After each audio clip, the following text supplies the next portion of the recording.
Suicídios. Lições Bíblicas Adultos. Lição 12. Quando Deus se revela ao homem. Olá pessoal, Pastor José Gonçalves, estamos de volta para estudarmos mais uma lição bíblica do livro de Jó. Hoje a nossa lição é de número 12 e é intitulada Quando Deus se revela ao homem. É uma lição espetacular. Quero convidá-lo a acompanhar comigo. Abra sua Bíblia e sua revista e vamos ver o plano de Deus através desta lição. É interessante o texto áureo dessa lição que nós colocamos aí. Então o Senhor respondeu a Jó desde a tempestade ou do meio da tempestade, do meio do redemoinho, como diz outras versões. Mas o ponto aqui em destaque é que Deus respondeu ao patriarca, não é? Depois daquela longa caminhada, depois que Jó ouviu seus 3 amigos, aliás, os 4, né? Os 3 no primeiro momento, no primeiro ciclo, e depois Eliú já aí no final.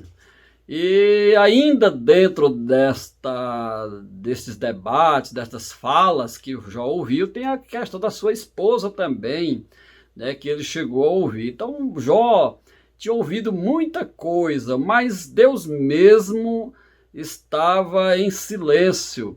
E aqui o que a gente chama o ápice, né, do livro, da revelação, é quando Deus se manifesta, Deus aparece a Jó e dialoga com ele.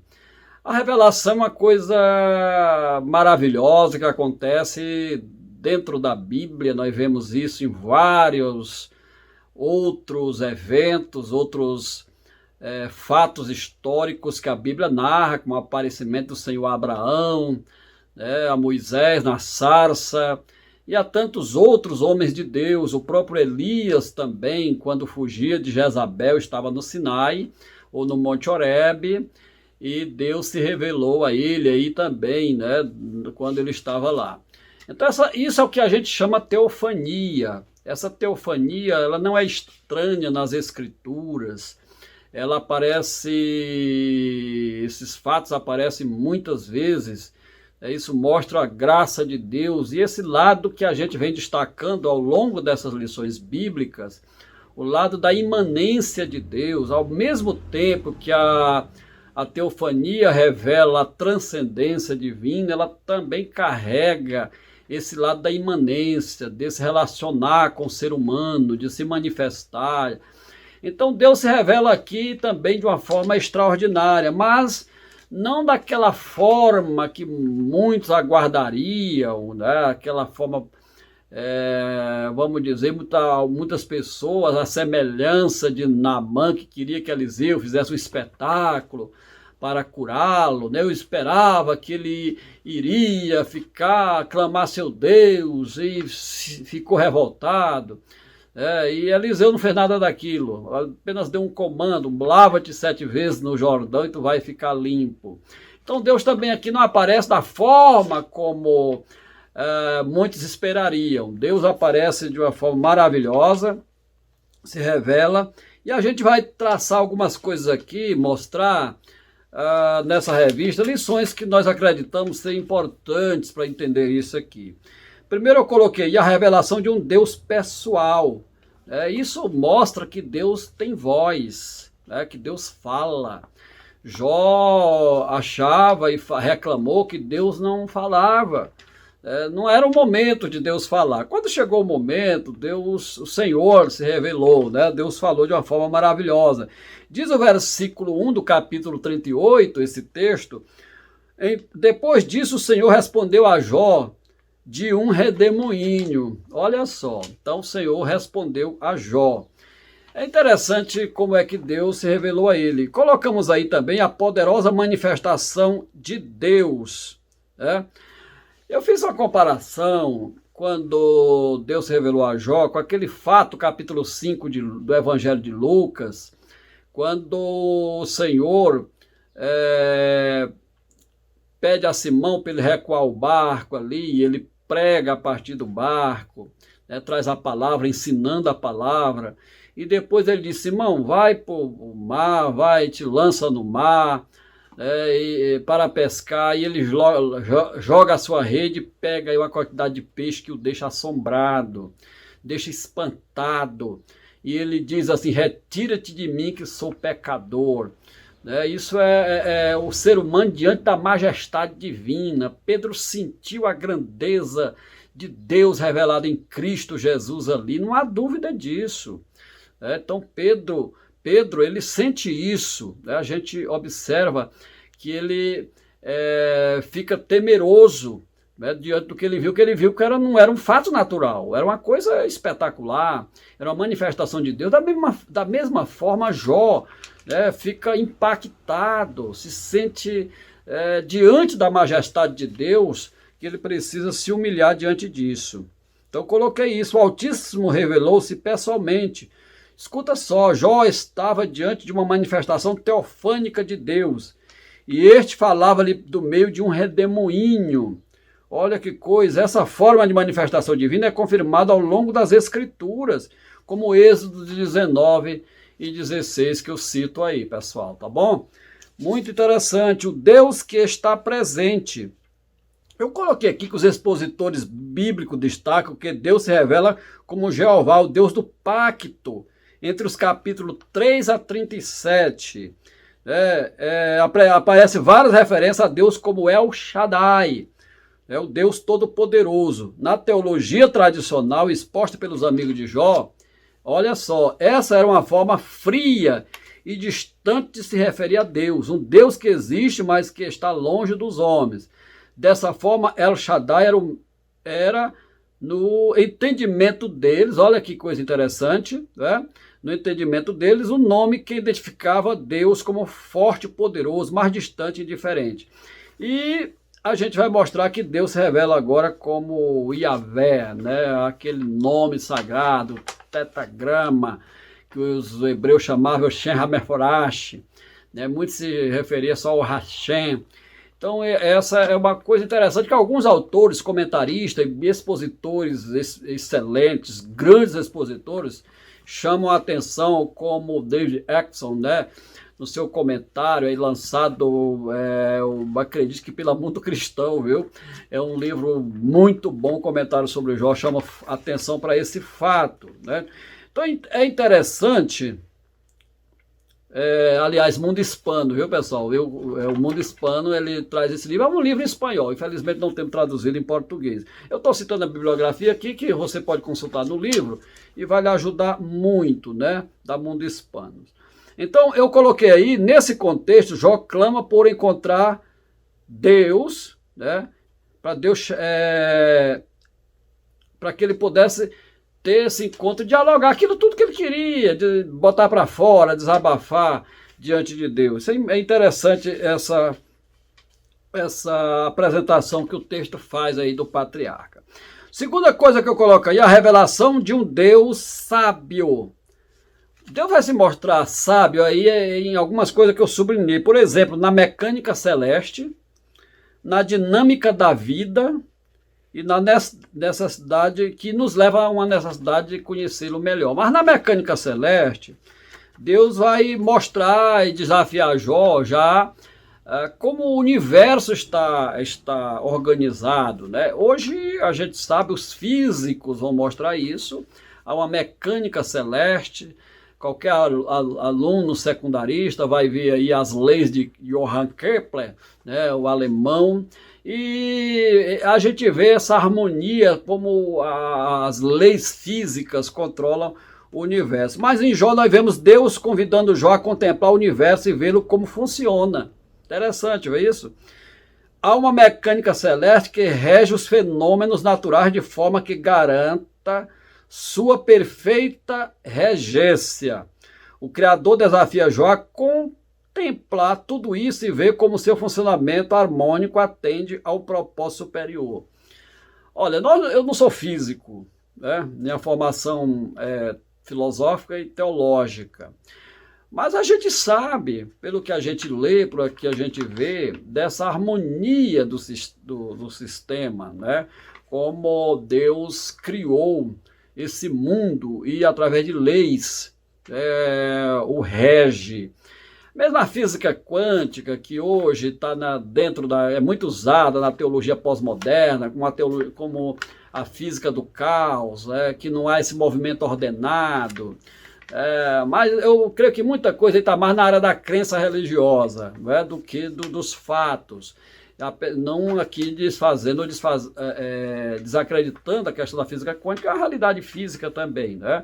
Mas eu estou mostrando que muitas pessoas usam isso para tentar mostrar uma filosofia, eu falo aqui como filósofo, do desconstrucionismo, desconstruir paradigmas já existentes, como a física nuclear.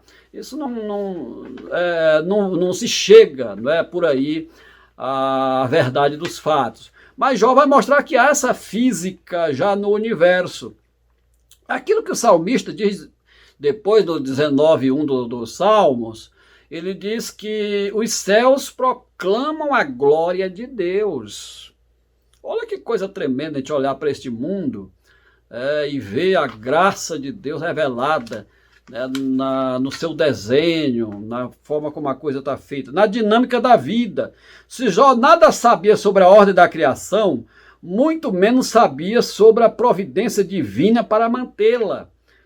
Jó deveria ser capaz de responder as seguintes questões: como veio a existir a criação? Tá vendo? Como ela é preservada? Saberia Jó explicar como Deus faz para alimentar os leões, seus filhotes?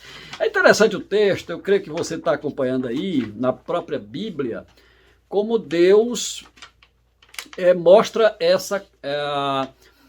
como a própria criação que ele fez, o mundo que ele fez, ele é preservado. Porque Deus não só criou o mundo, mas ele preserva. Ele preserva o mundo através de leis que ele criou, né? E algumas dessas leis são fixas mesmo, não tem como a gente fugir disso, como a própria lei da gravidade. Então ele vai mostrar a Jó, chamar Jó para o debate. Jó se achava o cara, muito sábio mesmo, aqui aquela pontinha de orgulho humano, calou seus amigos e agora precisava ouvir calado. Essa é a verdade, viu? O que mais? A gente colocou a necessidade de se conhecer melhor a Deus. Eu coloquei aqui que era preciso que Jó contivesse seu orgulho, tá vendo? Como a gente está mostrando aqui. De fato, ele falou muita verdade sobre Deus, mas ignorou o quanto não sabia acerca do Criador. Esse é um problema, saber que sabe tudo. Ninguém sabe tudo. Jó não sabia tudo. E como ele era um homem que vivia mesmo buscando a Deus na retidão, e Deus mesmo se agradava dele, então para os amigos dele ele arrotou isso, né? Ele vai mostrar esse lado dessa ponta do orgulho que Deus o vai corrigir, né? Veja que a lição que Deus está trazendo a Jó durante todo esse período tem um alvo e chega lá, né? Mostrar essa graça dele na vida de Jó, mostrar que Jó, mesmo sendo imperfeito, o amava, e Deus é glorificado no final, viu? A gente vai ver isso na lição futura. O que mais? Esse ponto que eu falei da mecânica celeste, exatamente o que eu falei, a revelação de um Deus sábio. O terceiro ponto é a revelação de um Deus poderoso e justo. Aí é interessante que Jó introduz aí no texto, está no texto de Jó, a figura muito conhecida nossa aí do Leviatã e do hipopótamo, né, como algumas bíblias traduz, né? Na verdade, a palavra hebraica aí que aparece é o Leviatã e o Behemoth, né? O Behemoth. Então esses dois animais que eram conhecidos aí até na mitologia antiga, nas pesquisas que eu fiz, isso era conhecido na antiga mitologia já da Fenícia, do mundo antigo. Eram animais fantásticos, eram animais detentores de uma força, de um poder tremendo. E Deus vai mostrar para Jó que Jó não era capaz até de conter esses animais, ou essas figuras aí que aparecem, né? Como é que ele quer enfrentar o Todo-Poderoso? Como é que ele se acha mais sábio se ele não é capaz de criar um mundo que está ordenado da forma que está, né, e com a criação que é preservada, e com criaturas fantásticas, fortes, que Jó não era mais forte do que ela, como é que ele era mais sábio ou até mais forte do que Deus? Não era. Então isso é para o homem, fique no seu lugar. Reconheça quem você é. Deus é Deus, Deus é maravilhoso, né? Só Ele é o Senhor. Isso é tremendo. Essa lição de Jó é fantástica para nós, viu? Então, no livro, eu faço uma longa exposição no livro de apoio sobre essas figuras, viu? Eu creio que vai lançar muita luz, né? Nós fizemos uma pesquisa bem exaustiva sobre isso para ajudar a entender, porque Jó não é um livro fácil. A gente tem que falar aqui que uma poesia não é fácil se interpretar poesia, não é verdade? Então, mas quando a gente entra no texto mesmo, a gente vai ver que o nível de complexidade ele é reduzido, né, por aquilo que a gente vai entendendo da mensagem. Então, a última coisa que eu coloquei aí é a justiça e a graça. Jó não é capaz de lidar nem com o Behemoth, nem com o Leviatã. Então, como poderia tratar desse mundo complexo? Ele agiria com justiça ao tratar dos complexos dilemas humanos? Olha que coisa interessante. Deus deseja mostrar a Jó o seu erro ao dizer que o Criador não havia sido, né, justo com ele nem com o ímpio. O Jó realmente fala isso. E o Eliú observou isso. O Eliú viu isso, né, não culpou Jó apenas pelos pecados passados, mas também por essa questão atual dele, né, que achava que era muito justo. Então Deus corrige isso de Jó. Nesse sentido, Jó seria capaz de tratar com o mundo de forma melhor do que Deus, como deu indiretamente a entender nas suas argumentações, tá vendo, pessoal?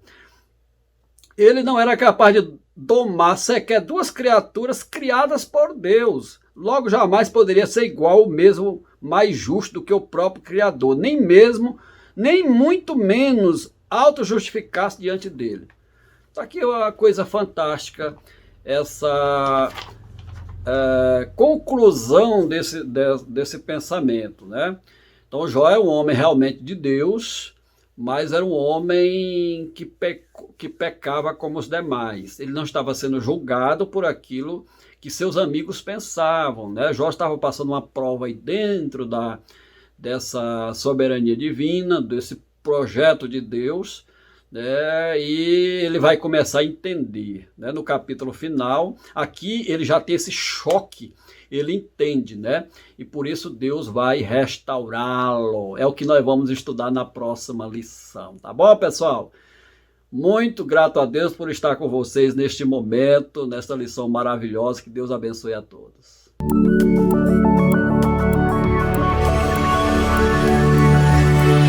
CPAD, a editora da Escola Dominical.